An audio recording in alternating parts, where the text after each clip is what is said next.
quick before you start, Yeah. since you're the historian at the movies, guys. James Earl Jones just passed away. Like that was just announced maybe like 30 What? minutes ago. Yeah, so I Are don't you? know if yeah, he's 93.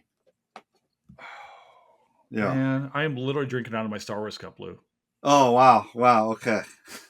Oh, thank you for telling me. I am Yeah. okay. I'm gonna have to do an emergency pod on him tonight. Right. Right. Right. Right. Wow. Okay. Oh wow. Okay. Wow. All right. That's a dude who's all over our childhood. So we just Right. did a movie he was in the other night on the watch party. What movie was that? We did Doctor Strangelove. It's one of his Oh, early okay. Yeah, movies because he's like, someone had just posted that. yeah, he was like a young dude. He's in his early 20s. Oh my gosh. Wow. All right. Well, okay then. All right. Well, we'll talk about him today too. Then, because like, how do you Yeah. not talk about? I mean, whatever. So, all right. You ready? You ready to kick it? Yeah. Let's roll. All right. All right, Lou Moore. What's up, man? How are you, I'm doing fine. Thank you for having me. dude? I have okay. So I wrote about this last night. I was talking about the week that was to come and stuff like that. I was like, I got Lou Moore coming on the pod. I've been trying to get you on the pod for the longest time. I've been trying to figure out a way, like, because I know you're super busy. I see you posting, I see you writing, you're teaching, stuff like that. And I haven't wanted to talk to you. This is our first conversation, like actual conversation, like Right. ever. And I was so excited about this. I was like saying, "Oh, because like if I got this guy coming on, he's a friend of mine. Never had a chance out." So I'm excited, man. Thank you so much for being here. And you've got a book to talk about today. We got a book and Yeah. a Book. We movie. got a Like book to talk about. Look at it. You we can talk properly about all your placed. books, actually, man. I like Um. because you got Yeah. three of them. I I've have got three two of of them. which. Yep. Yeah. So it's pretty So exciting. And then I did do the guest historians at the movie when you guys were still on yes, Twitter for Harlem Nights, and I think one of the yeah. Rockies. So yeah, yeah, and that was super fun. The Harlem Nights one was super fun. We got a lot of people on that. Dude, yeah, that was a that was gosh, that movie was a lot of we need to do that one on the pod at some point in time. It's part of the reason why I like the pod because we're not beholden to like what's available on Right, like social on like the and I was saying this over the weekend, like sometimes I get frustrated because the diversity of films that I want to show are not always available. Because the reason why we started on Netflix and then it went to go to Prime and then Disney Plus so we could show more stuff, you right, know? right, right. Like Uh yeah, any given Sunday is not on anything. But luckily it was like a $4 purchase, so I was like, all right, cool. Yeah, Sometimes, yeah, yeah. yeah, yeah, I should make the investment on this one. And like when I saw your book was coming, of course I saw you were talking about writing this book for a while. So I get to kind of see this book in progression and stuff. And I kept thinking, I was like, man, I was like, okay, this might be a good thing to get on. So and I guess there are a couple movies we could have done, but this one felt right to talk about. And it kind of feels like it lined up really well with the book. So yeah. No, it does. Like when I was watching it the other day, I was like, oh yeah, this is. I mean, it's not my characters. And we can get into that later. Aren't Willie mhm. Beeman? They're not No. as like out there as Willie Beeman, but the stuff he had to go through, the stuff he was talking about, I was like, oh yeah, this is spot on. This is oh my gosh, I haven't read my book. No, I'm like, this is like the first early chapters are like kind of explaining what these guys went through. It's Willie Beeman explaining his life, but it's me explaining it with like actual like facts and like kind of primary sources and the guys who had to go through it. So Yeah, absolutely. All right, but before we jump into the book, before we jump into this movie, I want to jump into you, Lou. You want to introduce yourself and talk about like what you do and so forth. yeah, it's Lou Moore. Oh my gosh, I'm at Grand Valley State. I've been here since 2008, and I will call myself a sports historian. And one of the questions I always get asked is like, how do you get into that? And so I'm sure you get a lot of like younger scholars or college students that watch this. And I was in undergrad, senior year at Cal State Sacramento University, and we were doing a California history project. And I was trying to find a project, right? We had to write, back then students had to write. So we had to write like 20-page paper. What? Yeah, that's crazy. We did the reading too. Yeah, yeah, there was a lot of reading, and it wasn't like study guides. There's no Right. AIs to help. You had to do everything yourself. um, and I wanted to do something sports, because that's what I liked, and that's like if I'm gonna do it for 16 weeks or however long a semester is, I wanted to be engaged in it. and I wound up writing on the Jack Johnson Jim Jeffries fight. Now it doesn't wind up happening in California; it's in Reno, Nevada, but the majority of it takes place, like the signing, the build up is California because it's supposed to be in Emeryville, which is like right by San Mhm. Francisco. And then California bans boxing right before, like a month before the fight. And so that was like the senior thesis. I parlayed that into like the master's program there. And then I eventually worked on that and got into the PhD program at UC Davis, and just really fought to always do sports history when I was doing classes. Like if I could get away with it, sometimes you just can't get away with it because people don't do sports, and people don't see it as real. And then I got lucky to get this job here where there's sports history classes, and so I've just kind of made it my home. Yeah. Okay. So, I mean, I was thinking about that as I was kind of doing the prep work and so forth. Like, we'll talk about this about the guys in your book and also Willie Beeman and so forth in this movie. But there's so much of this is being shaped by like outside perceptions about who these people are, right, and what they're capable of and stuff like that. And I wonder if like you had like as you were coming up as a scholar, people were like, it's like you can't do sports history because it's not important, or it's like it's not like these like it's not intellectual history, it's not labor history, it's not gender history, whatever, right? Of course, sports history incorporates all that kind of stuff, right? Right. But did were you finding yourself as a scholar as you were coming up really trying to justify like what it was you did inside the field and say, wait, sports history matters Right. That's because exactly right. sports Yeah. matters to people, No, I right? think you're exactly right, and the way I like to see it is like I tell the story of Black history via the Black athlete, and I tell the story of American history via the Black athlete. So if we go to the progression of my books, shameless plug, I Fight for a Living is a boxing book, but it's really about like working class, if you want to call them working class, Black manhood, late 1800s, early 1900s, Mm-hmm. and if you think about it, we don't hear from the black working class at that time, right? They're not writing, they're not in the newspapers. It's really the middle class, and so this is a way to understand what some of these men were doing as like betting wise, or just why would you even fight, and then what that meant to them, the money they can make and stuff like that. And the next book, We Will Win the Day, is about the civil rights movement, but it's through the story of the black athlete, how they saw themselves, how the black press saw them, how white America saw them. And so that's what I want to do. And to be able to do that, you have to battle, right? You have to sell this idea that this is important. What you realize though is that when you get in the classroom, it's important because you get butts in the seat, right?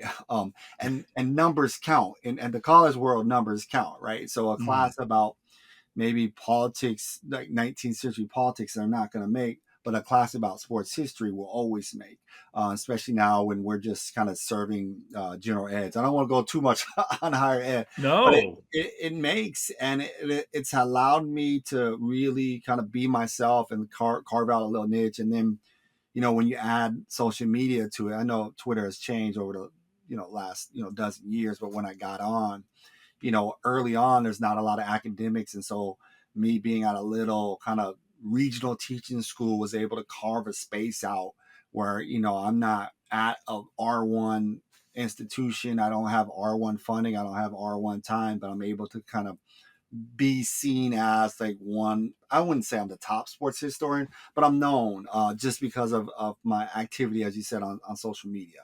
And that's helped a lot, right? Because now all of a sudden there are like journalists who want to speak to you, right? And they Mm-hmm. recognize what you do has worth and value. Yeah, and I found you. I guess I seem to recall like I remember coming across you on social media, years ago, whenever it was, back when we were young, because I think we're about the same age. Yeah. And I was like, this guy's doing something cool and different, and like, you really, I don't know that I ever talked to you about this, but like when I was teaching high school, as I was writing my dissertation, you were so influential in the ways that I approached my students. I started with the lecture every single year. The first lecture I gave, first day of class, was an image of Colin Kaepernick, Oh wow. Yeah. kneeling. And so much that Lou, I never talked to you about this, was like pushed by stuff that I saw you talking about. Right? I'm like, Oh. why? Here's a guy doing this thing. I'm sure we'll talk about Colin a little bit later on, right? But I was like, and that's what social media could be, right? It's like these Yeah. great emphasis. It's like, hey, look at this, And I wonder. I wonder, do you find that your students who come to your sports history courses are athletes more relatable than say a George Washington or JFK or is it easier to find some level of like commonality with students? Like, are students remarking on why they're interested like in sports histories themselves? Yeah, that's a tough question. So the majority of my students are actually sports management majors, and Oh, one of cool. my classes is kind of in their not in their requirements, but you could take it as an elective. And I think they're like, yeah, I'd rather take this than like sport business class or whatever, right?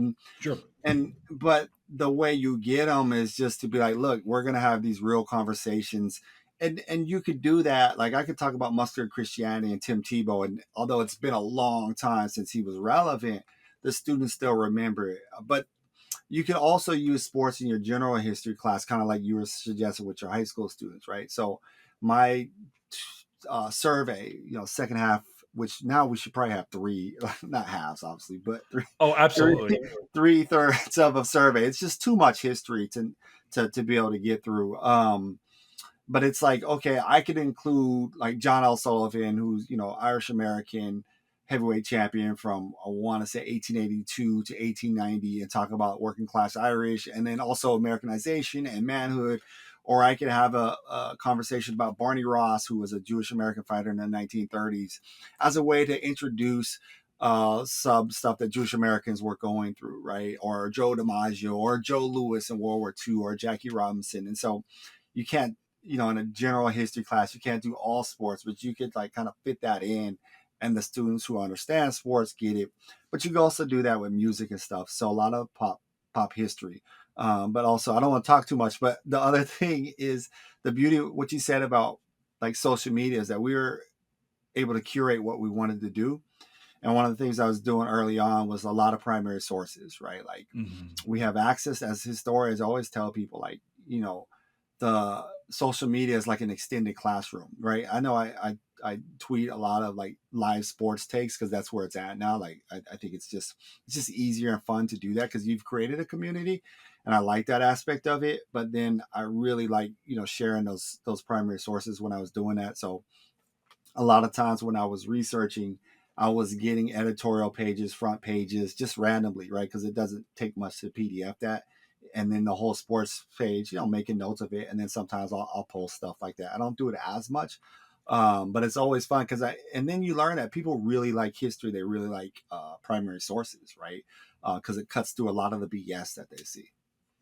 Yeah, well, there's also I think, Lou, it, there's a way you present stuff, which is like I'm going to throw one of my favorite things that you do is you often will show a picture of Babe Ruth, and like you can really see it. I was like, No. see what, Lou? It's Yeah. like, but Yeah. it's like here, it's right in front of you if you look at it, right? Right. Right. If you open yourself. So, no, I dig it. Real quick, can I say what's amazing about Please, that is that people understand that, right? So it's like I don't have to say yeah. much, I don't have to explain it, and there's these weird way that we understand race in America, and people Mhm. understand like, oh, Babe Ruth might have been black, and very few people push back. Like this is not true. I think it's just kind of given at this point that he might have been black, or he might have been Dominican, whatever was going on there. It hasn't got to the point where people really want to have a real deep conversation on like baseball or something in the 1920s, but just that's what I like to do with primary sources on social media. It's just short and sweet, like, and that's what we do with our students, right? I'm not saying people are my students here, but this idea that I could put it out there, and then you make the interpretation, right? Or as since we're historians at the movie, as Snoop Dogg said in Starsky and Hutch, is I lay it out so you could play it out, right? Right, like that, and that's how I operate with primary sources. No. I want to ask you about this film. I asked you early on, it's like, hey, you want to do any given Sunday? You're like, absolutely. And this is we scheduled this a while back, and Like then I June, July, yeah.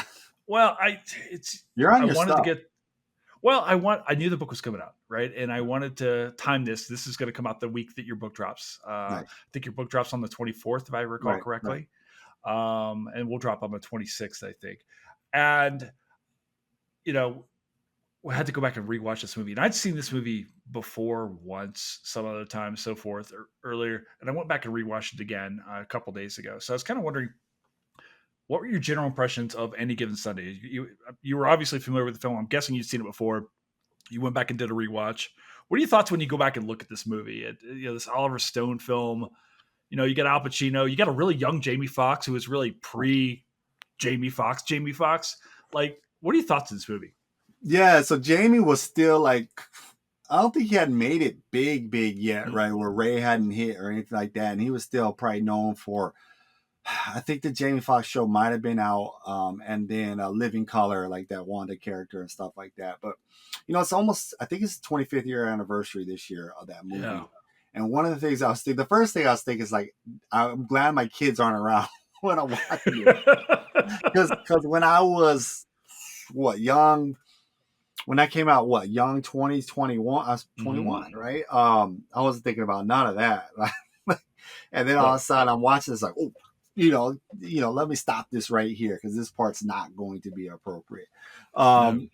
But I think I like it just because it talks about a subject I'm familiar with. But then all the other little stuff that doesn't get played out, like Cameron Diaz trying to parlay moving a stadium, and this is what we see all the time constantly with pro sports, is trying to act like you're going to move so you get a brand new stadium from the public, right? And so now you talk about public financing. You got issues with drugs, not just drugs like recreational drugs. I wouldn't consider cocaine a recreational drug, but like painkillers and CTE before CTE, like Lawrence Taylor's character is about to be done, right? Yeah. And then you have the whole racial dynamics at quarterback in the sports, and then you have like the silly side stuff. Like, to me, one of the things I think about is LL Cool J's character, right? He plays a running back, and I'm like, the game has changed so much. People really don't care about the personality of the running back, but at that time, like, it plays into this kind of very hip hop racial stereotypes of this running back who only cares, the black running back who only cares about himself, right? And I was like, we don't even see running backs like that anymore, because the No. game, the Any Given Sunday part, the game has really got rid of them, because so there's this idea in sports that you don't pay a running back after a certain age, and because you don't get a return on your investment anymore. And so the game is just like, oh, we'll just, we'll use them for 4 or 5 years unless they're super duper elite. And then after that, we're just bringing in the new one, bringing in the new one. Whereas when that movie came out, that position is still relevant, right? And I think that's one of the major changes I saw. It's like, you couldn't make a movie nowadays, right? It's the same thing when we watch, here we go, historians at the movie, Friday Night Lights. Like, that Booby Miles character makes sense to a lot of people because that's how we saw like these kind of black running backs. And now we don't really see that anymore. Yeah, I mean, it just, this movie, for me, watching back, I was like, it's incredibly prescient. It's feels like maybe a bit too long in the teeth as far as runtime goes, a little bit. It's pretty long. Yeah. Oliver Stone is definitely having some fun with this movie, but like, this thing hits so much stuff on the head, Lou. When we're talking about the race stuff, the CTE, the drug, like you're saying, not the cocaine and party stuff, because that's just Miami. We could do a story. We've done enough. We've done enough pods on Miami by now. But like, the whole storyline between Matthew Modine and James Woods playing that icky doctor, just nailing all this stuff. And there's a bit of like, did you ever see The Program? Oh, of course. Right? Yeah. There's some of that, and I think some of the guys are from The Program are in this film too. The linebacker. Yeah, the Vladimir was in it, I think, right? Is that Yeah, whatever. the guy who gets roided Yeah, up and like crashes yeah, everything? Yeah, yeah, exactly. yeah, Uh, yeah, and now he's the guy on the motorcycle with the hat, and so forth, right? I recognize him, but so much of this, I was like, holy cow! There's no wonder why the NFL wanted nothing to do with this movie, right? right. And to me, the main aspect for them on that, it's not necessarily the race stuff, because the NFL had been dealing with that, and they actually had a pretty good draft that year. We can get into the 1999 draft as far as black quarterbacks, but a lot of it is the drug stuff, right? And I think another historians at the movies. North Dallas. I want to say North Dallas 40 is the movie with Nick Nolte playing Mm-hmm. a football player. I hope you get it right. But that's dealing with drugs too. It's late 1970s. A lot of drugs, a lot of painkillers, and this one they're dealing with that.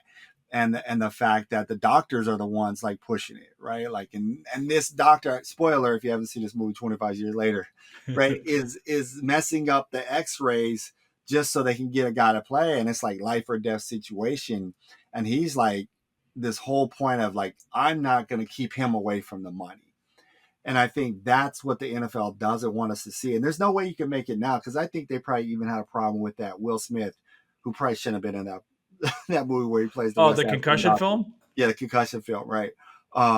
That's what they don't want us to see. It's how drugs were part of football, and that's the only way some of these guys can actually play, right? And I think the NFL, I don't know if they've made strides, but what they've done is tried to make the game seem safer. And so, like for instance, you have people wearing different caps now, different type of helmets in the game that to protect them from concussions.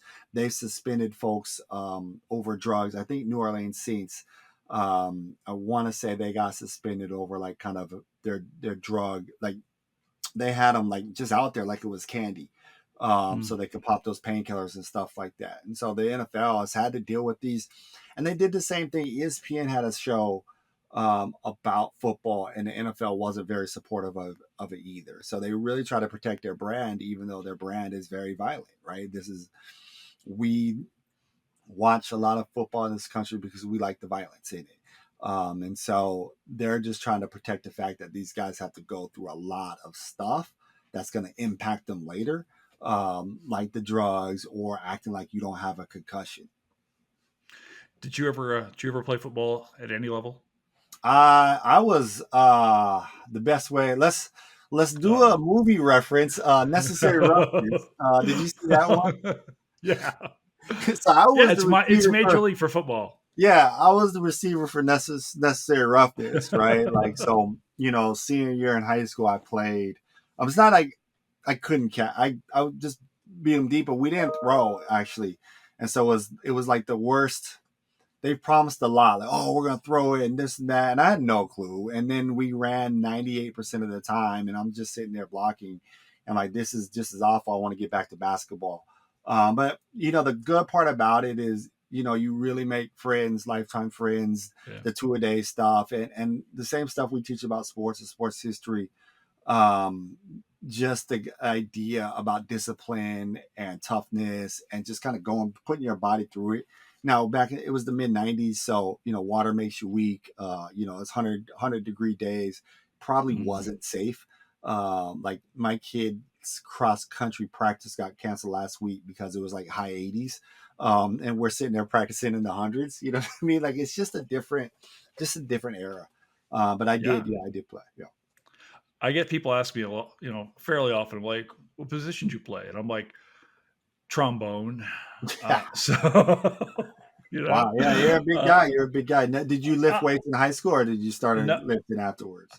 no, man, I started lifting after my divorce. Actually, Okay, I didn't pick up a weight until I found out that I was going to be, on my own for a little while. And then that was like quite literally like I found like sport and all that kind of stuff actually to be that version of like escape. And I was going, as an older guy, I was going through graduate school, stuff like that. You don't stipends don't pay a lot. You don't no, have a lot of no, money to do stuff. So I could go to the gym at the University of Minnesota, and that's what I would do for like 2 hours a day, oh wow, every day, because I didn't have to think about history or relationships or anything else like that. For 2 hours a day, I could escape in the gym, and that's just nice. and that's what I was did. I was fortunate in that the University of Minnesota was in a pissing match with the University of Michigan over who could have like the nicer student facilities. So we had like really good stuff there. But no, I have no athleticism, Lou. I'm awful. I have no. I can just get in the way. But no. All right. I want to ask you. I want to kind of jump into this thing. So much of this revolves. I guess Pacino's kind of carrying this film in a lot of ways, but you know. I guess the one B story. It's Willie Beeman and this idea. There's so much of this talking about how Beeman's on the rise. He's actually the third string quarterback Right. coming into this film, and ends up replacing Dennis Quaid and so forth. Um, and he's really good, right? And it's just like kind of comes out of nowhere, and the argument's like, no, I've always been good, but you guys wouldn't allow me to be good. So I guess what I want to talk about now is like this film comes out in '99. Seems like it's kind of ahead of its time. We've obviously already had big quarterbacks in the league by the point in time. You talk about Doug Williams, Warren Moon is the guy, Randall Cunningham obviously is the guy. Like as you and I kind of got older and stuff like that. Can we talk about this evolution of the black quarterback and like the resistance to having a black quarterback? Like the whole point of your book here. Like Yeah. where does this come from? So like you said, we can get into Beeman's character in a bit because I think it Sure. like speaks to a lot of it. But so the resistance to the black quarterback, chapter one, everybody. Um, so what I try to do with this book is like, so it's a narrative, right, of two guys' lives, as you said, Doug Williams and Vince Evans, both born in 1955, both born in the South, right? So this is 1955, the South. This is post Brown, right? And so the South is trying to figure out, and the way I want people to think about this book is like this is a book about civil rights, right? Post civil rights, like what happens if merit is truly going to matter, and the quarterback for a lot of people becomes the measuring stick for that because it's the most visible position, right? He is the most important athlete in America, right? The quarterback, the professional quarterback. So to have a black one means a lot because it means you're smart, you're a leader, people look up to you, you're a hard worker, all these great qualities we celebrate. And so by denying that, you're saying black folks don't fit into that box. And so when did it become that? When I talk about it in the book, like right off the bat, chapter one, it's 1940 when the position changed. And so for folks who don't know, up until 1940, the majority of the offense is what you call a single wing. You're not going to see a single wing offense in high school anymore. If you do, that coach is very, very old. He's probably undersized, and he's just like, we're just going to run it every time because we're a small school. But it's a running offense. The best way to think about it is like when the NFL went Wildcat and you're snapping it back to your best athlete and they're going.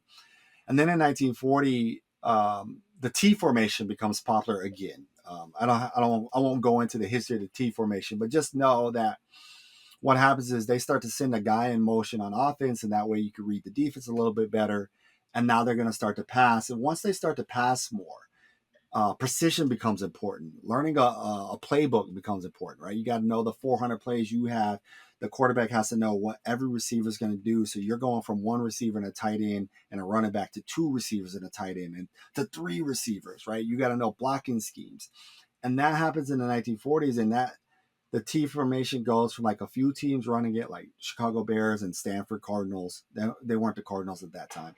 In 1940, running it to 90% of teams, college pros, running it by the mid 1940s. Every pro team is running a system like that by the early 1950s. And that's when the quarterback becomes important. And this is at the same time where Americans are like, if you follow stuff about like World War II or even athletics with Jesse Owens saying that black people are all brawn and no brain, and now this position has become the most important position in America, and the question becomes, well, is a black person going to be able to play it? Because there's certainly black quarterbacks at the college level, especially at the black college level, and so this book is really by looking at Doug and Vince but also taking a glimpse at how that position changes, how people fight for that, is really talking about that stuff, about racism. One of the lines I say is like, look, the NFL before you had the black quarterback, it's like up until late 1960s, it looks as if Bull Connor was forced to pick a team, right? And that is Mm-hmm. to say every position down the middle of the field was white because those are thinking positions. And the people who were thought to have speed, black athletes, running back, wide receiver, defensive backs were black. And so Willie Beeman's talking about that, right? If I get it right, he went to the University of Houston and he was like, I've been at 5 teams, and this coach wanted me to be a DB because I was quick feet. I had quick feet. Every black guy who played from 1955 55. So 55 was the year that Charlie Choo Choo Brackens played like a couple snaps with the Green Bay Packers until 1968 when Marlon Briscoe, who was a college quarterback and then switched to DB and then got to be a Mm. quarterback for 9 games, they all got switched, and the majority of them were switched to DBs just for the fact that they thought, well, you're fast. Like there's no such thing as a third string black quarterback. They're not even wasting that time on you at that time.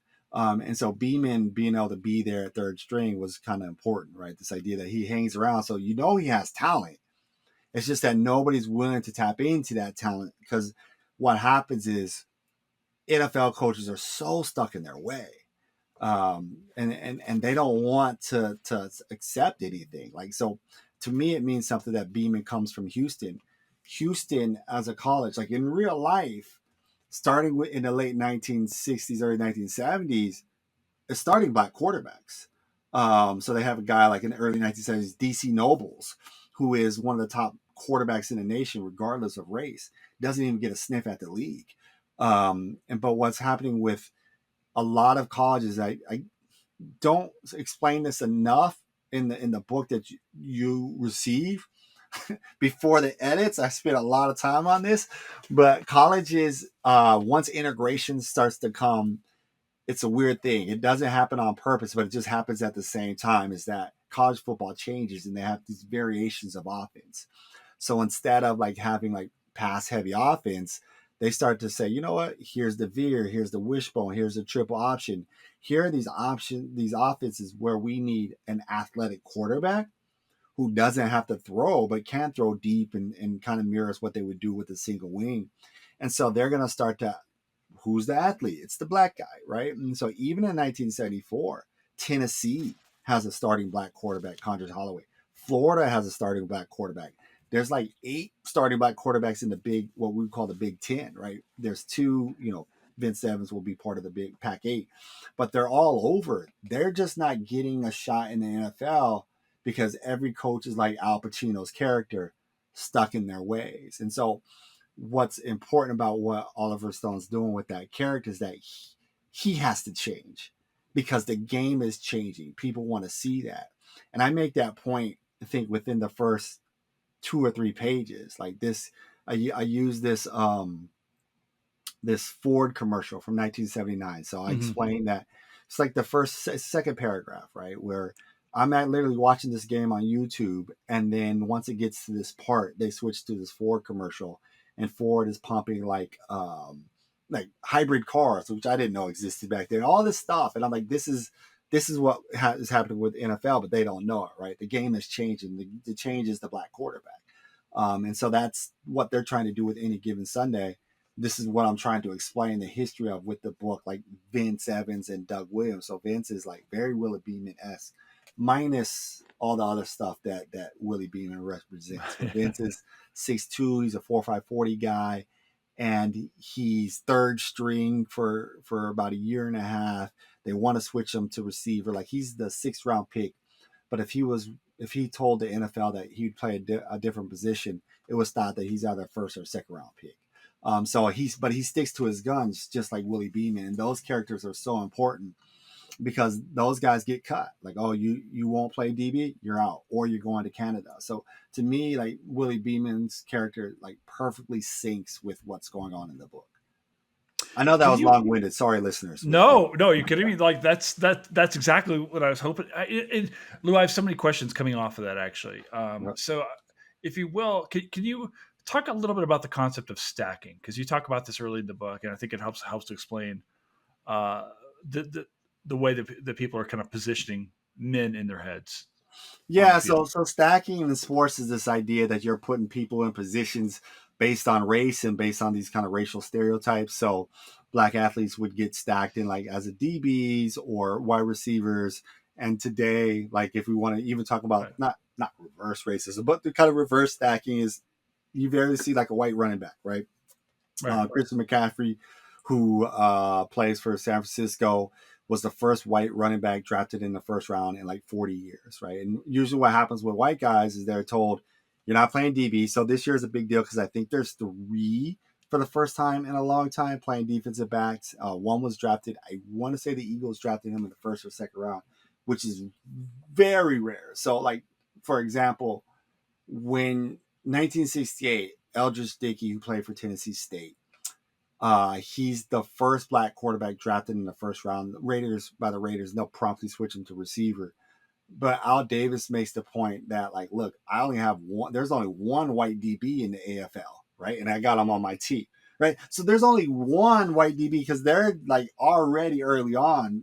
You're not playing this, right? But you can play middle linebacker. You're just not playing these other positions here. So that's kind of how stacking works. If you're a baseball fan, it's black guys don't really get a chance to play catcher. I don't think there's an African American catcher. Maybe like there might be Afro, like Dominican or something like that, but African Sure. American catcher. Generally, you're put into the outfield where you can use your speed uh, rather early in their careers. Very few pitchers. There's probably a handful, probably less than 10 black starting pitchers. I'd have to check. African American starting pitchers. It's just, and that's just how it works in all of these sports.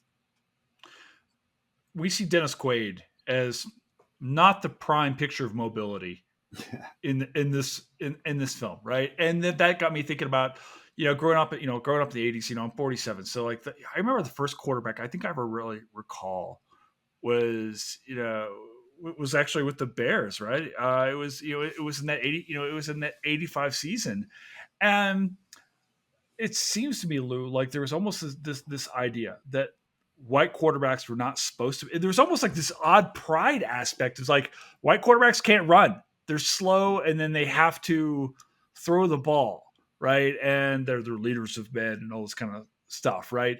Um, then you had guys like Randall Cunningham who could run, right? And then later on you got Mike Vick and these other guys. I wonder, did your when you're looking back and seeing this stuff, was there actual were there negative stereotypes towards like white guys who were athletic at times and things like that, like white guys who played like these really hyper athletic guys like Evans and so forth? Do we like you're not playing like the white guys should play? You're not slow. You're not so forth. Did you see that too? Yeah, so the quarterback in the late 70s who retires with as leading passer in the NFL history is Fran Tarkenton. Right. And Fran is a scrambler. He's not a scrambler, like scrambler has a different term. Like I talk about this in one of those chapters when I'm dealing with Vince Evans getting drafted, because he's really the first black quarterback who could run that gets drafted. And so the idea is that you stand in the pocket, and the thought is that the black guy is going to run out the pocket, and it messes up the timing of everything, and he runs out because he doesn't have the courage. Like, you have to stand there because these guys are coming, and this is like pre, like, we're going to protect you era of football, and they're going to slam you to the ground. And I think a lot of the belief was they're just not going to run, and so I mean they're not going to stand in the pocket. So Fran, who's a white quarterback, he gets the Vikings. I want to say he gets them to like 4 Super Bowls. They never win, but he's like the leading Right. passer, and he rarely gets hurt. And so one of the things that like black commentators make, newspaper writers, is like, you celebrate Fred Tarkenton. Now, he has his like people, you know, shoot him down just like we do any other athlete. But it's not like the black athlete, right? Like you could have, like, the way they thought about it is like, wait a minute, this guy is one of the best players in the league, and we Mhm. have guys who are faster than him, who could throw farther than him, and we're not getting a chance. Like, there's something wrong here. So Fran becomes for me this important figure. I could have wrote about more, but just the way editing works. So I put him in this chapter. Originally, it's like this chapter with all Marlon Briscoe, but it just didn't work for the narrative, and so that stuff is slid to a chapter about when Vince Evans drafted. Like, what do you do with speed? And one of the things we talk about is kind of the scrambler, and the scrambler is somebody who's just running around, whereas just running to running. And what these black athletes would say is like, I'm not running to running, I'm moving to create opportunities, right? To like Mhm. Marlon Briscoe, if listeners don't know, was the first black quarterback to start, and this is 1968, and he's small.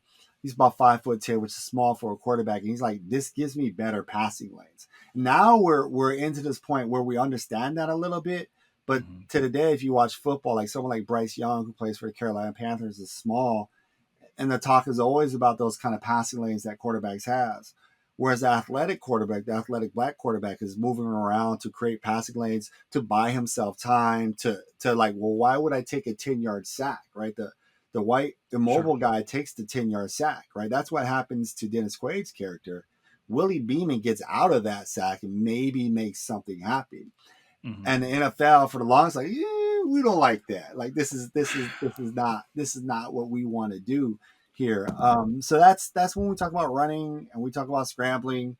It's in there, and the guys, like I said it before, Vince is the first one with speed to actually get a chance. That's why he's so important to this book, because he's pre Randall. Now Randall's 6'4", running a 4.5 40, so it's a little bit different. But he's pre Randall, he's pre Vic, all these other guys, the people before him. We're not going to count Marlon, because Marlon, I don't want to be rude, but he's a college quarterback, gets switched to DV, gets to play quarterback for 9 games, and then they switch him to receiver.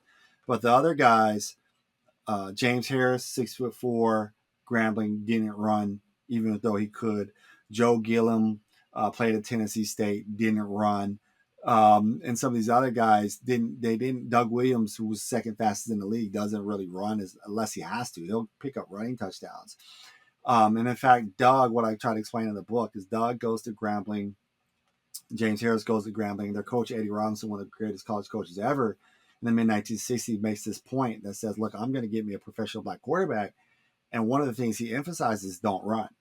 Because the moment they see you run, they're going to have visions of another position. And one of his guys, one of his best guys, this guy's named Matthew Reed, talk about him a little bit, like a paragraph. I had a lot more, but you had to cut that Right. stuff down.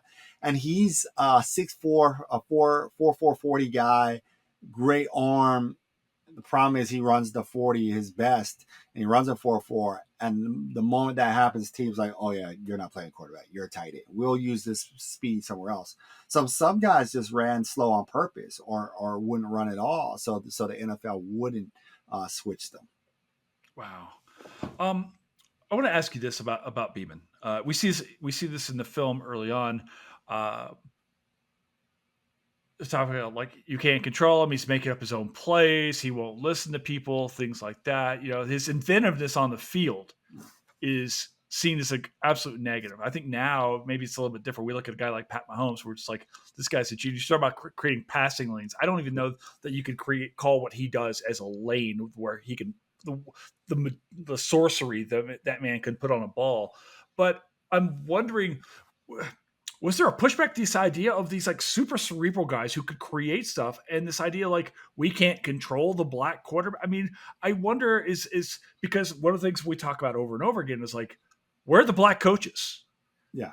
Yeah. All the people who are saying do this play, this play are white. They're all white men, whether they're owners or coaches or whatever. So I'm wondering, was there a sense, Lou, of like, these guys are out of control, we can't control them, kind of thing, because of this? Like, people are afraid of this? I mean, am I reading too deeply into this idea? Yeah, so I would say this. So the one thing about the quarterback that moves, the idea was like once he moves, everything gets thrown out of whack, right? Because the offensive Okay, linemen got to know where they're going to be, it's the chaos. receivers got to know where they're going to be. But at the same time, when you read it, the receivers be like, "Yeah, I get it. Like this makes it better. Like I can know, like right." And nowadays we're past that, and now we just call it off platform, right? Like the platform is like you take your 5-step drop, your 7-step drop, you get the ball out. Off platform is the Patrick Mahomes stuff. You roll out, and so like if if your listeners watch, like someone like Caleb Williams, they said, well, he's great off platform. So he's Right. the number one pick for the Bears this year, and that means the pockets here he could throw over there, and that's the evolution of the position of the black quarterback. But instead of saying that, we just call it off platform, right? So if you watch any given Sunday, Beeman was at his best when he was off platform, or what they would call it then, instead of saying scrambling, roll out, right? And so what we know is that you can design a rollout play where the quarterback leaves the pocket, the offensive lineman will continue to block for that pocket. And that's what a lot of people say, look, well, why don't you just have them roll out more? And so at the college ranks, they would. At the pro ranks, they're just stuck in their ways, right? So it's not like, you know what I mean? And then all of a sudden you become undisciplined. I can't coach you. You're not going to follow these plays. And you're not going to follow these plays. You're not going to know these plays. So even Willie's going through that kind of dumb black quarterback where he doesn't know the plays. and his defense is like, I just haven't had the opportunity. Right. Yeah. And so Vince is, for me, again, Vince Evans is so important to this because Vince was that guy. Like Al Pacino's talking to Willie Beeman. Again, we're spoiling the movie. Like first when he gets in the game, he's like, Go watch the movie if you haven't seen this go already. watch the movie, pay the $4. But Yeah. he's like, imagine you're on the streets playing.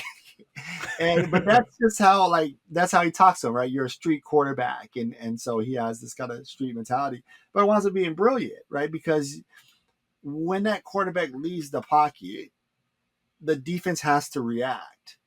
And I think nowadays they're teams, the innovative people, and this is what I kind of get at in the book, see that as a plus. Like, oh, I can also have my guy run, or I can create chaos in the defense by moving him a little bit.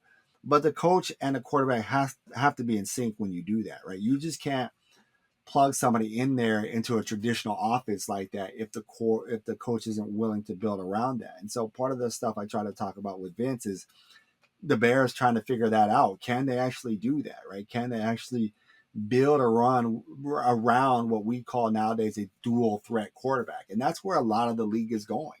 Dual threat. Even someone like Mahomes, who we don't see him fast, he's not fast, but when he runs, you better be ready because he'll take off and he'll get you 20, 30 yards.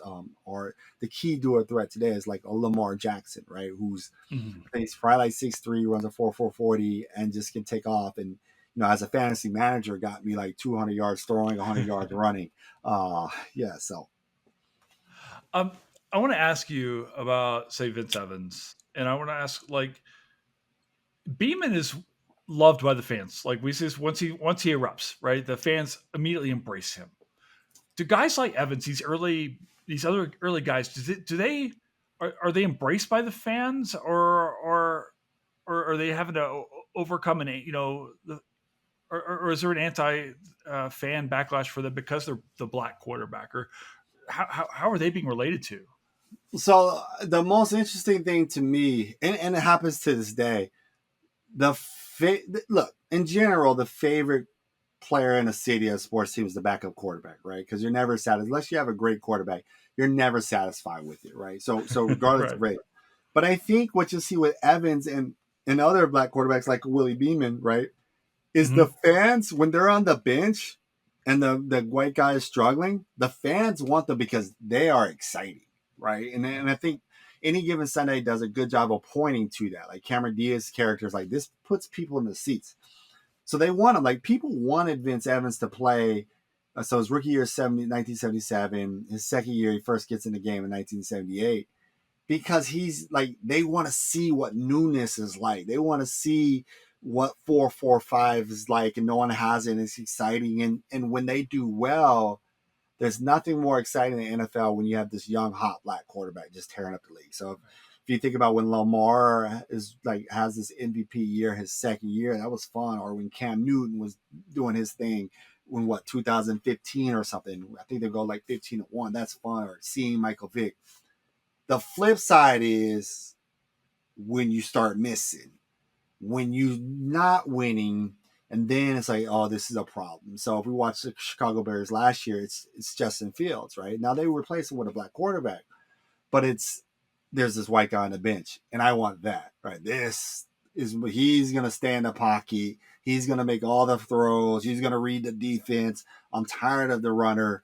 Get him out of here, and that Mm. happens like all the time, right? So unless you have nothing but black quarterbacks on your roster, right? So if you have a black and a white guy on your roster, you're gonna deal with that. And early on, the NFL teams, as I point out, I want to say like chapter 3, make these conscious decisions in the 1960s, 70s to not deal with that, right? They're like, look, there's a civil rights movement, there's a black power movement going on. We're not having any of this black quarterback on the bench stuff and then dealing with black fans. And so I go through some of these cases, case by case basis, but I also know that once the black guy does bad or there's a white guy waiting in the wings, it's it's like, oh, get him out of here. It's hate mail, it's death threats. And so guys like Mm. James Harris, um, Joe Gillum, who was the starting quarterback for Pittsburgh in the '74 season, for the first six games, he goes 4-1-1, and they just put Terry Bradshaw back in. Like he beats Terry Bradshaw out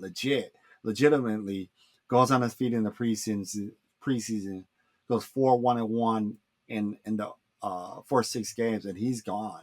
And he gets over, even while he's starting, he's 4-1-1.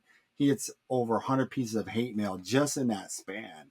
And eventually, like, he turns to drugs, like, to cope. I think part of it is to cope with the stress, cope with the body punishment he goes through. He's a slight guy at 6'3". He's a streamer, and he'll die later on of a drug overdose, like, 25 years later. But I don't think Joe Gilliam ever gets over what happened to him, the racism Sure. that he faced, what his family's had to face, simply because there's a white backup. You brought up the 99 draft earlier. This film takes place and comes out in 99, 25 years ago. What's going on in the draft? You talked about a little bit about the quarterbacks coming out that year. Was something different in the air at this time of Yeah. year? I mean, this movie comes out at this point in time. So what's happening? Yeah, so for the 99, and I don't know if they do it, like, they don't make note of it, right? Because the movie comes out in December, they probably worked on it. But the black quarterback's coming, and so we'll Right. see that we've already had, like, the star Randall, and I think if I were to point to any quarterback before that movie coming out, who will it be? Would probably be most likely would be like a version of Randall Cunningham, who was a star and was a mega superstar, um, and that does take over for a white quarterback, a veteran, and Ron Jaworski, who we call Jaws, right? Oh yeah. In Philadelphia in the mid 1980s. But the 99 draft just is a signal that there's changes, right? And so if you watch, like, the evolution of the draft of the black quarterback, you have, Eldridge Dickey's the first round pick in 68. I think he's like 25th pick by the Raiders. He switched to receiver. And then you wait for a whole decade for Doug Williams to be the first round pick. And then you have to wait 89, I think, 90 for Andre Ware. He's going to win the Heisman. He's going to be an early round pick. He'll go to Miami. Detroit Lions. He'll go to Detroit. Like, Okay. Miami, the black quarterbacks that Miami have had are like a handful, like I didn't say Chet. I was about to say Chet Lemon, but he played for the Tigers. Like, very, like, 3 or 4, like Ray Lucas, I think Chet something, Dante Culpepper, and they did pick up Pat White in the second round. That didn't work out. But very, very few. But anyway, and then you have Steve McNair, who's a first round pick. So he's the highest pick for a black quarterback. He's the third pick. And Tragic. then you have the 99 draft. And that draft is 3 black quarterbacks in the first round, 5 total. So it's McNabb will go 2, Achilles Smith will go 3, and then Dante Culpepper, I want to say, goes 11 to the Minnesota Vikings. And this just feels different. Like, you have, like, outlets like Evan E. writing about it and other folks writing about it, like, oh my gosh, racism is dead. The NFL has certainly changed because 3 black quarterbacks. The other black quarterback that makes it Oh, is good. Sean. The other black quarterback is Sean King. Not that Sean King, but there's actually a black quarterback named Sean King. He goes to Tampa Bay. And I think Michael Bishop, who's a electrifying college quarterback, gets drafted, but he switched pretty early on. But it felt different. And then, like, I want to say 2 years later, Vic is the number 1 overall pick. And now, since then, we've become comfortable with number 1 overalls. The last 2 years, each draft, black quarterbacks have gone first and second. So last year was Bryce Young, C.J. Stroud. And then Anthony Richardson went fourth. This year, it was Caleb Williams, Jalen Daniels going 1-2, and then Penix was in the top 10. So we're getting to that point where it's normal to have black quarterbacks picked early in the draft. Did this movie forecast names, images, and likeness? Like, because Beam is talking about that, right? So because I read Rex Chapman's book recently. Rex, obviously from Kentucky, he's one of my guys, right? And he's talking about, like, everybody in Kentucky was getting paid, or like everybody was getting paid in college, at the big programs. Willie talks about this. He's at Houston, and so forth, and he doesn't take much. He's like, I think, get some clothes or something like that. I can't recall. Yeah, but they're talking about this. Are they forecasting?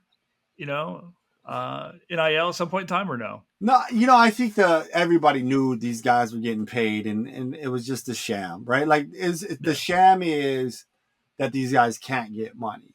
And I think Beeman and a lot of these guys don't really make the case. That's the power of, like, Ed O'Bannon, who sues the NCAA. Change the game. and the Fab Five in real time, kind of talking about it. Like someone Yep. like a Johnny Manziel, who should have like when he was in college.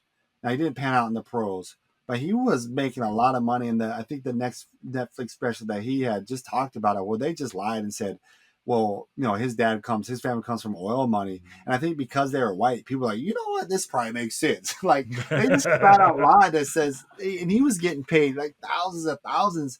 But Sure. if you think about it, he could have stopped and said, you know what, we're going to fight this. We're going to fight for this. Beeman, happens whatever cause player went through is that he got paid and somehow they found out and then he lost eligibility. But now you're right, like there wasn't in that movie a push. It was just like bad. Like Al Pacino's character didn't say, this is messed up. These guys should be getting paid. I think the same thing happens a little bit in Blue Chips, with Shaq and Nick Nolte and Penny Hardaway's in it, where Yeah. the reason why he gets them is because I think Shaq gets a Lambo. He doesn't want it. Penny Hardaway's mom gets a house. Ryan Evans, who's the white basketball player, his dad gets a tractor. That's where Mm. we're at now, right? Yeah. That's where we're at there now, but everything's above board.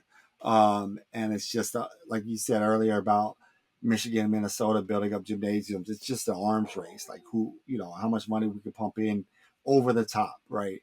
Where everybody knows where you're signing these kind of car dealerships, Mm-hmm. something like Raising Canes, or just straight up cash. Does the NFL want to talk about CTE in 1999? No CTE, no drug use, right? Because that would admit that there's something wrong, and they still struggle today. So they're probably gonna be upset at you that you asked that They question. can buy me off, Lou. Like Yeah, that's yeah, yeah. I fine. Like know, I I know, will I shut know. this whole thing down. Shut it All they have to do down. is You write have a a check. choice. I Yeah, I am absolutely corruptible. So yeah. I know. No, but I don't even think if they knew what it was, they weren't willing to admit it back then. Like we knew it existed. We just call it punch drunk, right? Like we as boxers, and I think that Jim Brown's character actually mentions it in Mhm. that movie to Lawrence Taylor. Like you don't want to be walking around the punch drunk and and forgetting who you are. Now we just thought it was boxers, and then the other problem is, I think society was perfectly willing for the longest time to accept it that this happens to these working class guys who risk their body, right? And I don't think there are people like, oh, this is so sad, poor boxers who've been hit in the head. You know what I mean? Like let's change these rules around that. Let's change football around. Like I think a lot of people think you risked your body, you made the money, and this is what happens. And I think also there's not like major conversations out there, like in real time about the risk of football. Like we see it, like maybe this guy hurts his knees to walk, his backs to walk, but very rarely do we talk about that brain. And I think that I want to say it was Jim Brown talking to Lawrence Taylor or something like that, trying to make the point like it's not worth it to go out there and play. At the end of the day, spoiler, Lawrence Taylor plays and gets his bonus, but he's jacked up for life, right? You just figure oh yeah. he's going to be jacked up. Yeah. Yeah, I just feel like I saw JJ Watt talking today. The new hats are out there now with the padding and Mhm. stuff like that, and I'm wondering it the hats I guess are supposed to be shown to be even better towards protecting against concussions and stuff like that. Do guys just is this a masculinity thing where there's a hesitancy to embrace these new big? I mean those hats are huge, like Yeah. Yeah. I think it's you going know. to take, so one of the best running backs, I think Jonathan Taylor wore it or said he was going to wear it. I think it's going to take a Mhm. superstar to wear it. But you're right. Like, I think a lot of the guys who get in it say this, I know the risk, right? Now, you say that when you're 22, you're not going to say that when you're 39, right? 40. Because even as somebody who barely plays sports, my body hurts. Like I played basketball all summer and my knees like hurt. And I was like convinced myself like it's just for the summer, semester starts. And young people don't understand that their bodies change and young we'll call them gladiators and that's a Mhm. reference to that movie too because they do show some like gladiator scenes, not like Russell Crowe gladiators but some other stuff. They don't understand that either because you do think you're invincible. So like the old guys are the ones who are broke down, but they still play, and they're not telling the young guys. You never once see Dennis Quaid's character. or Lawrence Taylor's character, both who I think have like 15 plus years in the league at that time in the movie. Bodies are broken down, ready to die at any time if they get hit. They never tell the young player, hey, don't risk it. It's not worth it. Yeah. They just keep playing, shoot up, and they keep playing because that's the risk. And I think the whole title, Any Given Sunday, is part of that. Like anything can happen, right? And I think the other thing is the problem is too that you're not in the league very long. So the majority of guys, what, 2-3 years, and so you have this short time to play a game you love and to make 400, 500,000 a year. And I think people are like, I'm gonna risk that for that shot of glory to follow my dreams. I worked so hard, and very, very few people would ever turn something like that down. Do we get a sense that Matthew Modine's doctor is going to go down the dark path like James Woods towards the end of the film? Because he's got LT, like, it's like, hey, just give me what I need, just hook me up. And I kind of felt like he did he not? I mean, I was, Yeah, they all do, and that's why you have to have. They do, right? Because they work for the and at the end of the day, they work yeah, for the team, and so they're under that's why pressure. you have like independent neurologists. I think there's like independent doctors now. I know how you air quote independent, but so when someone gets dinged up, it's not someone an employee of the team who watches it. But so you just hope that they're in the right state of mind. No pun intended when they evaluate these guys because there is a lot of pressure, right? Because if I don't allow this guy to go back, then I get in trouble. Then I'm not working for you. So, and I think that he makes that decision right there. So you're right. Like the moment he shoots up LT, it's over. Like there's no going Yeah. back. Yeah. What are your favorite parts of this movie? Okay, so it's a very small scene, and only because it relates to my book. The black mayor who has an interesting role, and I think you know it's 90s. It's the time when um, sports franchises are being built and black mayors have decisions to make in all these cities. But we won't get into public financing and what black mayors have to go through. Detroit, but anyway, he tells Willie Beeman like after his first day that he's like a hero. And to Mm-hmm. me, like that's my book. Like, okay, this is Doug Williams. This is the meaning of the black quarterback. Like, here's the mayor, right? And the mayor of Right, the Miami. leader. So he's one of the most important political figures. He's black mayor of a major city, one of the most important figures in this fictional story in America. And he's like, you're a hero to the community because you made it and you're the quarterback, right? You're not telling LT's character who's a linebacker. You're not telling Bill Bellamy, who's a comedian receiver in the movie, or LL Cool J's character that they're heroes. It's the black quarterback, and so to me, Mm-hmm. that's like that's the point of the book, right? That's why this means something. Other than that, it's I wouldn't say like what's that Saved by the Bell. Seeing that was my favorite show, and so you're like, wait a minute, that's a girl from Saved by the Bell. Oh Um, yeah, yeah, yeah, Elizabeth yeah. Berkley. Yeah, yeah. Just went the wrong direction with her characters. Saved by the Bell was like the perfect show. Sorry, listeners. But I like that point. I thought some of the dance scenes were pretty cool, like the celebrations, and I think you would see that Mm. later on in the NFL. The Where grenade. the grenade was awesome. Um, It really was a grenade. but yeah, it was like you said, it was long. It was kind of long. They didn't have to do a lot of the I would say Jesse Spanos. That's not her name. The Jesse Spanos, Al Pacino scenes. They didn't have to do a lot You of don't that need stuff. it. Like they didn't need that. Some of the party scenes at like the mansion and stuff like that. They could have really cut this movie out.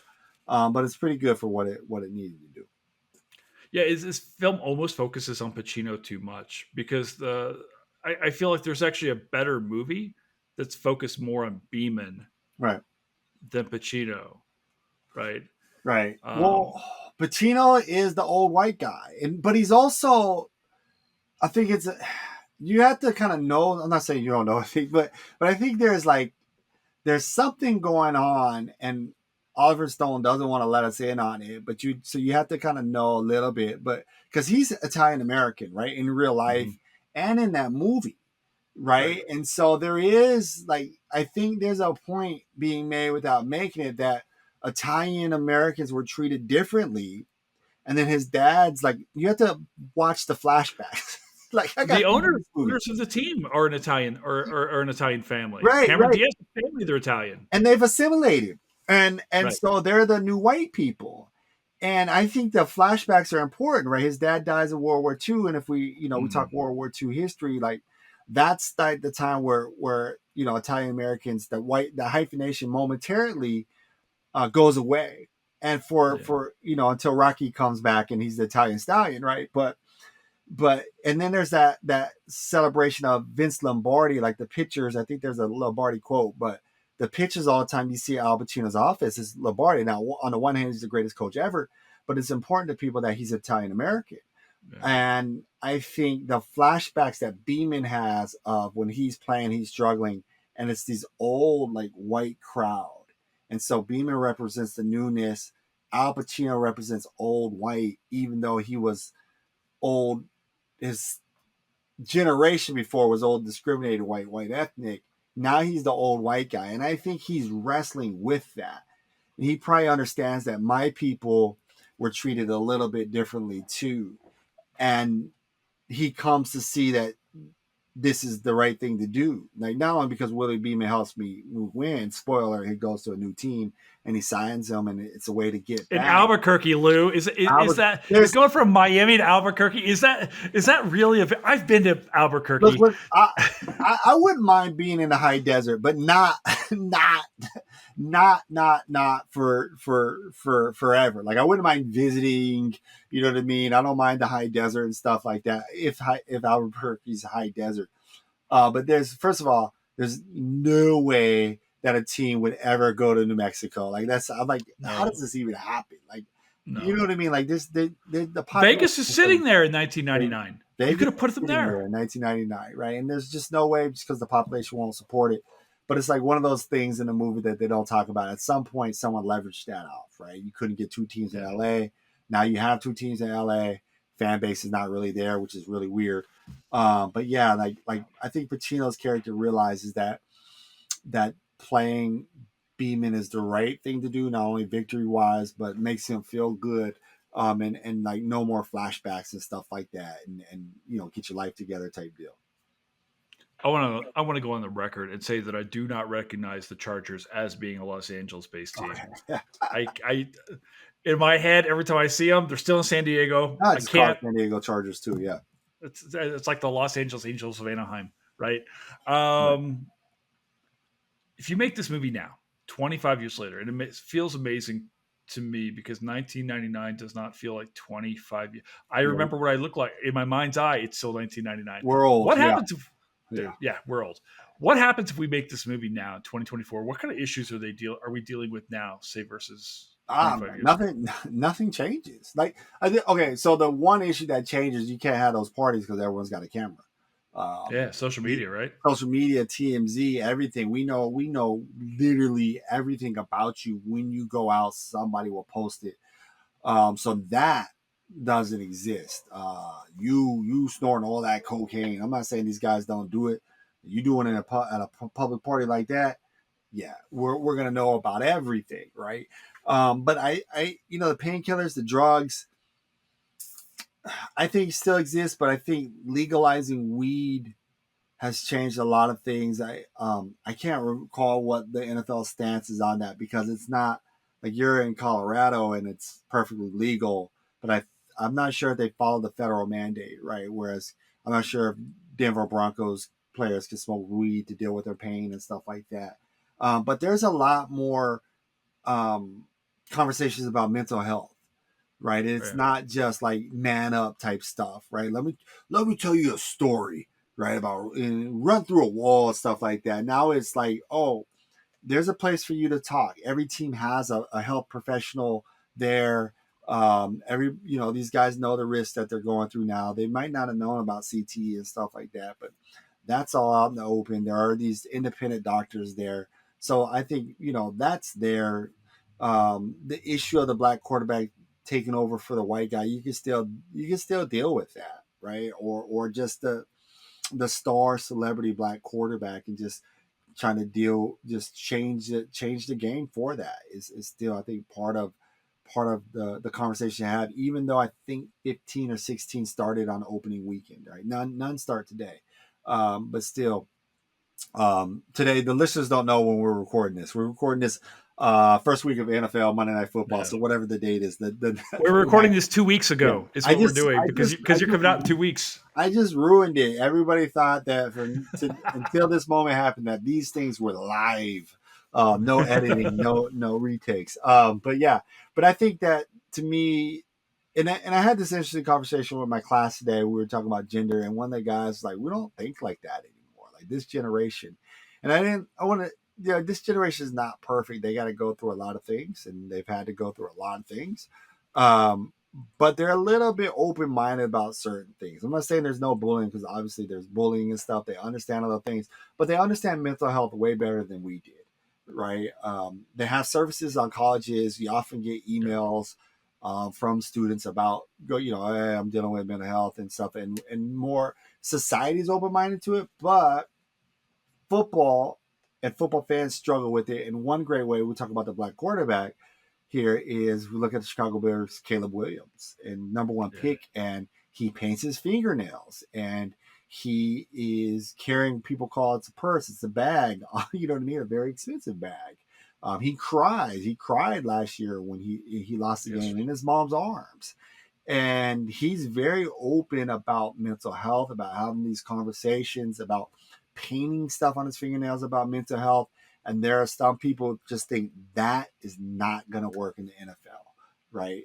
You can't be that type of, if you're not an alpha male, you can't make it in the NFL. And any given Sunday was all alpha males, like all. And now we have this kind of pushback to that. And I think someone like a Jalen Hurts, I'm not saying he's not alpha male, but he's very quiet. And there's a lot of pushback. Even watching him play, even myself, like, I was his fantasy manager last year, so I really cared about how well he did.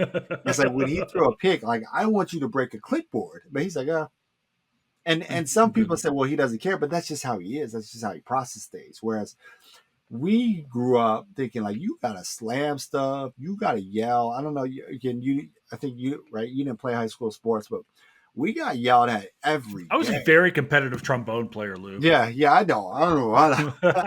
We get yelled at every day, and I don't think you can get away with that as much. Whereas we just say, well, this is just part of it. This is just what happens. You get making men out of them.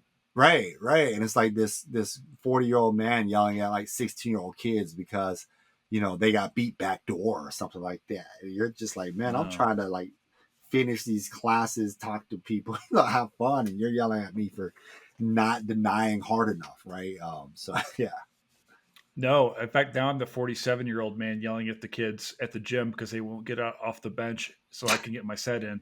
So yeah, I know. I seen you. You're the type. You're the you. Whatever. I honestly, like, when I'm at the gym, like, I don't work out as much, lift as much as you, but I realize that if you don't, then everything goes to crap. Like, you'll put on weight, right? Like, so you'll have a beer or two, and then you'll just have this kind of very sedentary lifestyle. And if you don't stay active, the older you get, and then it just changes everything. Your pants don't fit. You got to go buy a new set of pants. So I'm at the gym more often. And one thing I can't stand is like, dude, get off your phone. Like, get in, get your sets in, get your playlists. Like, I'm good if you get a minute. If you don't, you get a minute between reps. I'm good with that. And no conversations, nothing like that. And I like machines. Like, I don't like doing free weights, but and most gyms don't have like open benches. Like, I think the Y I go to has 5. Now we're talking. Sorry, listeners, don't cut this out either. No, don't apologize. No, we're in this. We have like 5. I want to hear Lou's numbers here. We're gonna go. We have like 5 benches, like open benches and stuff like that, and they're generally full. Like, if I were to go to the gym right now, I get no chance of doing anything. So I'm Monday, very, dude. You're not doing chest on Monday. Yeah, you're not doing chest because it's like, nothing. And I like using the machines and stuff too on the chest. Now, I don't do it for the bench, but just so the little contraptions and stuff like that. Sure. And if that's taken up, like, oh my gosh. So if someone's talking and not getting in and out, I don't want to work in with you, right? I have my own set schedule and stuff. I get in and out like 20 minutes. I don't take any breaks. I do opposite. I know this is not get you big. This doesn't get you big and strong, but let's say if I do chest, so I'll do something chest and right away I'm doing shoulders or back, right? And that's Sure. my rest. And I just get in and out like 20 hard minutes, and then I'll do some cardio.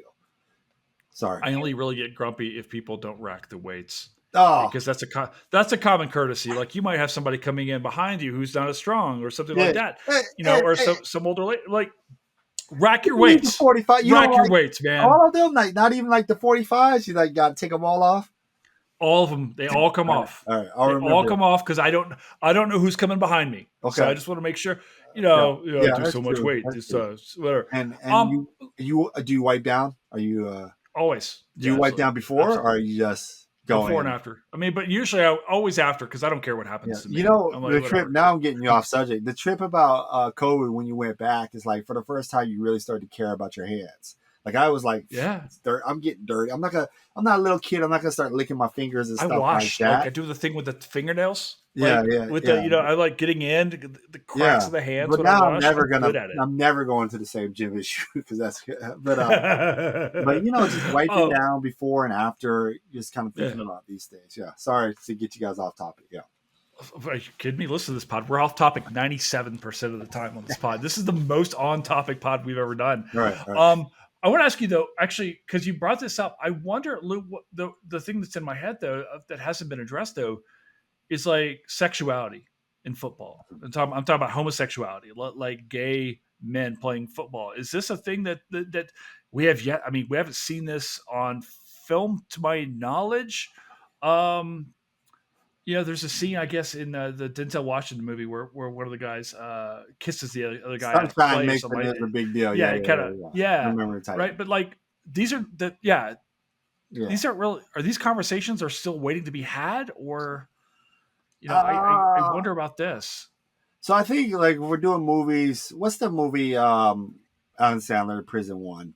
They have a character, but I don't Longest think yard, Longest Yard. I don't think. I think the guy winds up being like a cheerleader or something like that. But right?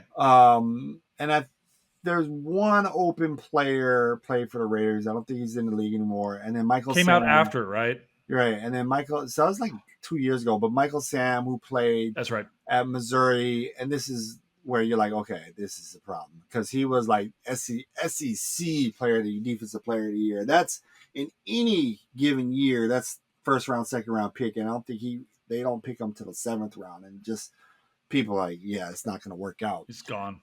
But I honestly think, like I said, this generation is different, and I think teammates know. Like at Grand Valley, there was an open, I want to say on the football team player. And I think this generation receives it a lot better.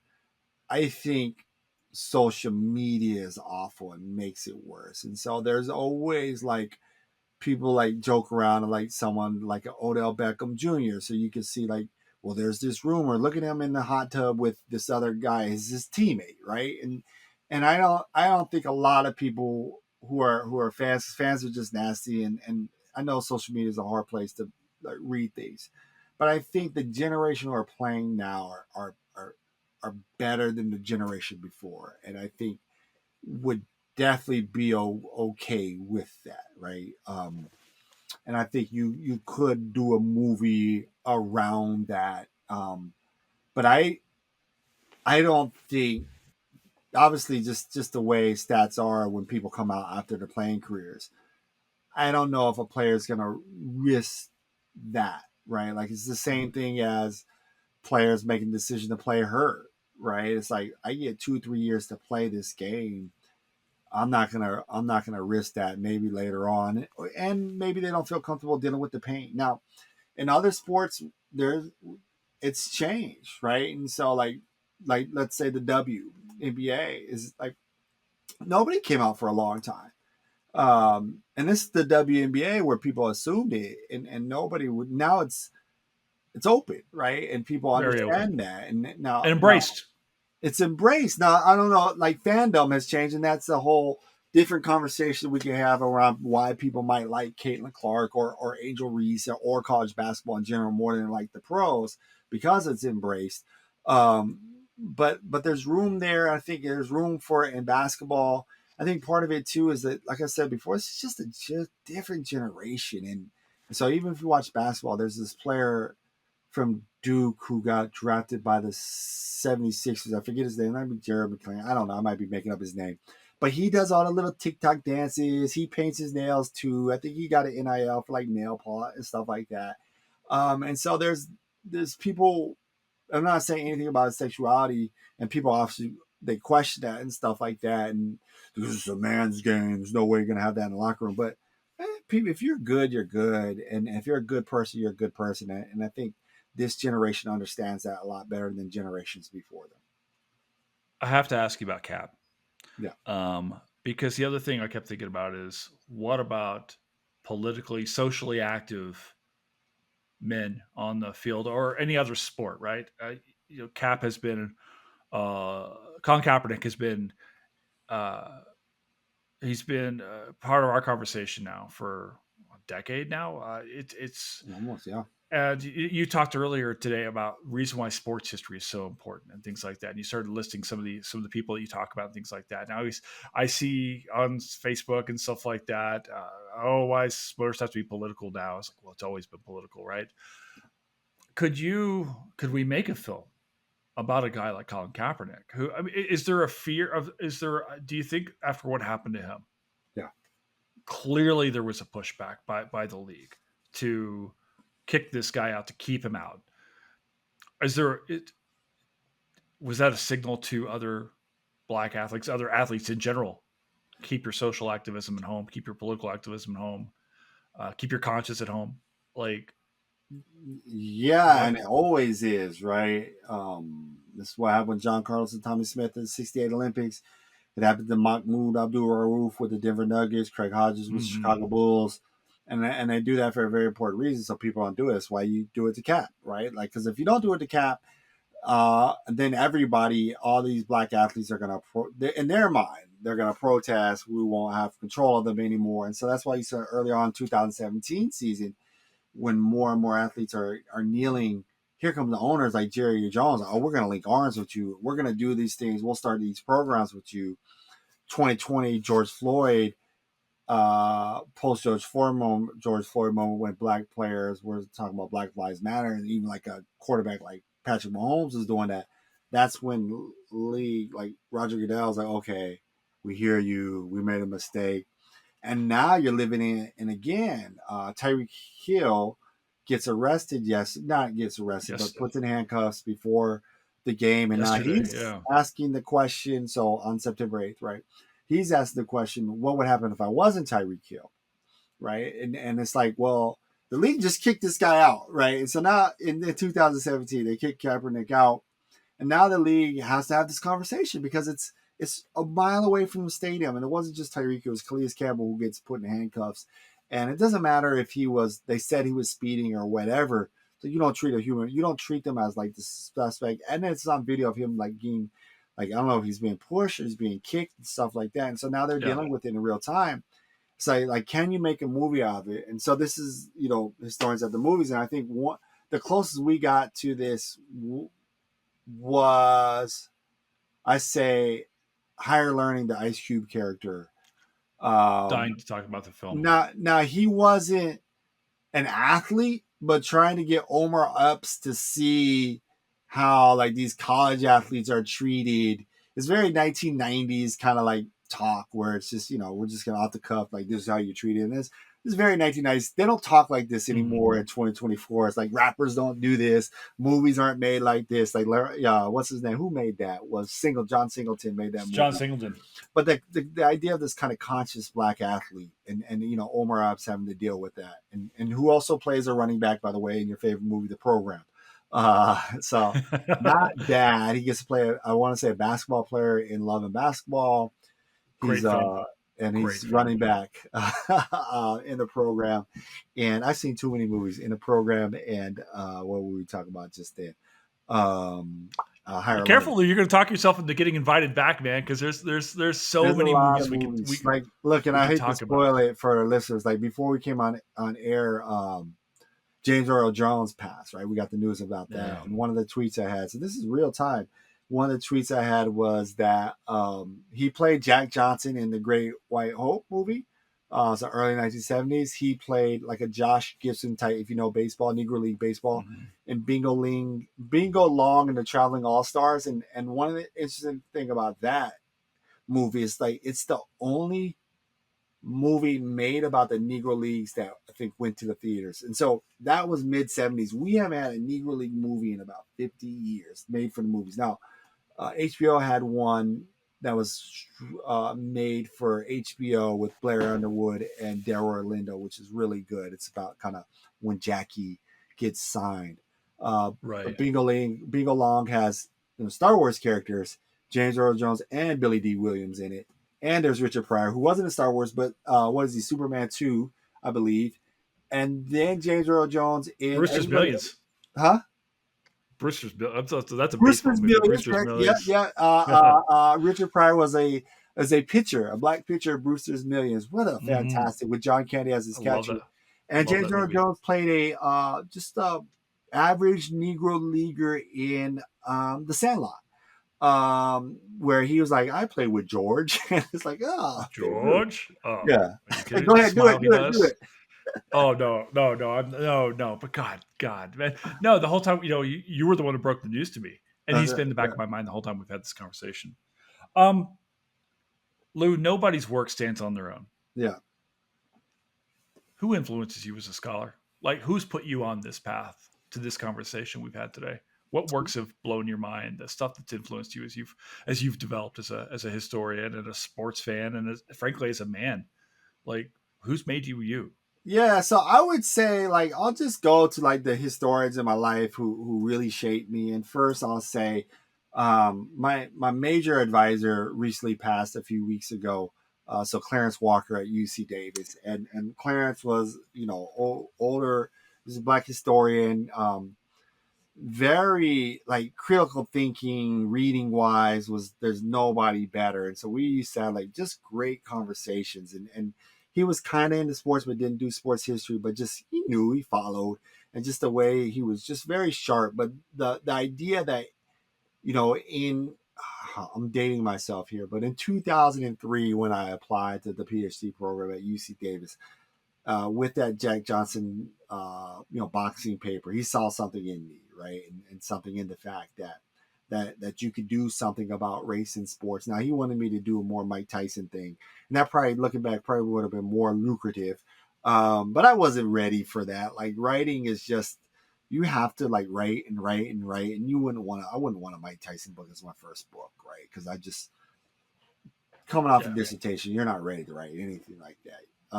So it was Clarence who saw that, just believed in me, and never gave up when he could have given up. And as I struggled through like the first couple of years of grad school and just writing and stuff like that. And then Joe Pitti, who was at Sac State, who was one of my professors there, who the same thing, just saw something in me and allowed me to do sports. And then Shirley Moore, who was like my only black professor ever. Historian, did California history. Great book, great book on Richmond. If you ever read the book, I think it's Color of Law, and that's the book about redlining. I All his stuff is just her stuff. Right? Like we start reading about Richmond, like, oh, that's her stuff. And so it's these historians that have been in my life at these small institutions that's just really believed in me, and so I always try to pay it forward. Like when I see a student who has like just great potential, or if they don't, like if this is what you want to do and you think you continue to work hard, then I'll support you no matter what. I'll write the letter. We'll just chop it up in my office. We'll talk sports or whatever. So that when it comes to writing for the book, I won't name anybody because I don't want to leave people out. But I realized for this book, like I had to read a lot more. I had to read about writing. I had to read different types of books, and then you have to do a lot of like reading from real time, reading from the 1960s, 70s, and 80s, and just to get a feel of how people wrote at that time about sports and stuff like that. And so, like as a writer and a reader, that's where I was at. But when it comes to influences, it's really those historians that just saw something in me, and they didn't have to, right? And there's very few people and with this book, right, like, and this is where it's got, right, this is with a trade press, and there's very few scholars. We're getting more opportunities to do trade press, but if you look at all the sports books ever that are trade pressed by like black males about sports. It's a handful of people, like ever. Like there's one on Jackie Robinson. There's Howard Bryant. There's a guy at ESPN wrote a Black Quarterback book 2 years ago. Like if we're talking about just writing a book, not like interviews and stuff like that. And so very, very, very Frank Guridi at Columbia has a book on stadiums that just came out like a month, 2 weeks ago. And I don't want to say that's the list, but there's very few who get this opportunity, and it's because of these historians in my life, right? Joe Pitti, Mexican American, Clarence Walker Black, Shirley Moore Black, the few people of color who said, you know what, this kid, it's good grades. Like when I would go, no knock on Sac State, but when you go to your major professor, they had no clue, not your major professor, the advisor, or whatever, the head of the department. Like I'm a straight A student. You have no clue because you didn't take time to care about that. But these other people, like this guy, Charles Robert, who did Native American history, right? These guys who are, especially the Sac State people. I know I'm long winded, but who are at teaching schools, who are at R2s, who you know what I mean, like busy. You could be in those classes. They're like 90 students, and took the time out for me. No, and that's who we got to be. Yeah, we got to be that. Right. I got one last question for you, Lou. Is Any Given Sunday a history movie? Yeah.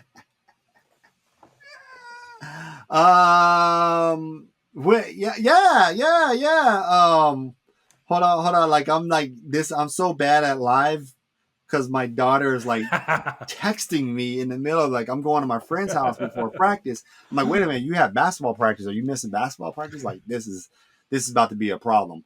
You know what? In the sense that you can use the movie to talk about certain things, like this is like at this moment in 1999. Like I think they could have done more on the city of Miami and just how public stadiums are financed and politics and stuff like that. But American football is the number one. I know we see baseball as America's pastime, but American football is it, right? It's the game. It is truly a multi billion dollar business, and to have a story that gives you the kind of the inside of what the workers go through, the gladiators go through, and how we really don't care about them. And we don't, because look, when you play, do you play fantasy football? Oh yeah. All right. When your guy gets hurt, not saying you, but when someone's guy gets hurt, the first thing they do is, oh my gosh, like, what am I gonna do? Can you imagine like the Jordan Love fantasy managers who watch their quarterback go out, and your first thought is like, who's my backup? Who am I gonna get? Right? Like if CMC's calf is hurt tonight, your first thought is not to CMC's well-being. It's like, oh my, that's my number one pick. What's this do to me? Right. I'm gonna lose this week. Yeah, and I think that's that's kind of where we're at with how we see some of this stuff. Man, Lou, I can't tell you, I was so looking forward to talking to you today, and this has been awesome and amazing. And you've got 3 books out now, so everyone go buy all 3. I'm going to post links to all 3 when we do this. All 3 of them, yeah. Especially this one. I want another shot. Like I want another shot at doing the trade books too. But like, yeah. Are you kidding me? Listen, as fast as you put stuff out, you've probably written half of one book during this conversation. Yeah, right. Well, listen, we'll write the James Earl Jones in sports books. Is what we'll do. Yeah. No, I'm tweeting my way through that. That's a lot easier. Yeah, man. Thank you so much for being here. Yeah. No, thank you for having me. I really appreciate it. Awesome.